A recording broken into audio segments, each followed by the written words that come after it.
وعلیکم السلام ورحمۃ اللہ وبرکاتہ۔ محترم بھائی نے وہی پوسٹ دوبارہ سینڈ کی ہے، خریدا ہوا مال واپس اب تبدیل ہو سکتا ہے؟ جی لکھتے ہیں جی محترم، میں نے سنن ابی داؤد ابن ماجہ اور طبرانی میں اس حدیث کو دیکھا ہے، ہر جگہ صرف یہ لکھا ہے حدیث ضعیف۔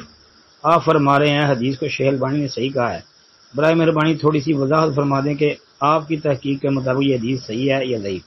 محترم بھائی میری تحقیق میں یہ روایت ثابت نہیں ہے، ضعیف ہے۔ باقی شیخ البانی رحمۃ اللہ علیہ نے اس کو جو صحیح کہا ہے نا، وہ اصل میں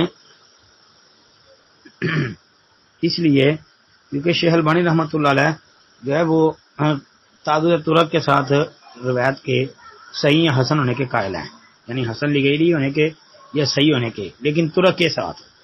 تو تعدد طرق کی وجہ سے روایت ضرور نہیں کہ حسن بنے، کبھی کبھی ضعف بڑھ بھی جاتا ہے، طرق زیادہ ہونے سے کبھی ضعف کے اندر بھی اضافہ ہو جاتا ہے، لیکن شیخ البانی رحمۃ اللہ علیہ نے اس کو صحیح کہا ہے۔ اب یہاں پر آپ کو ایک بات بتاتا چلوں کہ آپ نے کہا کہ میں نے ابو داود ابن ماجہ طبرانی میں ہر جگہ دیکھا کہ یہ ضعیف ہی لکھا ہے، ضعیف لکھا ہے، لیکن نہیں بھائی، آپ نے غلط دیکھا ہے، آپ نے پھر ابن ماجہ یا ابو داود صحیح دیکھی نہیں ہے۔ شیخ البانی رحمۃ اللہ علیہ کی ابن ماجہ اور ابو داود ذرا دیکھ لیتے تو پتہ چل جاتا۔ میں آپ کو انشاءاللہ ایک تصویر بھیجتا ہوں ابن ماجہ میں سے، اس کو چیک کریں۔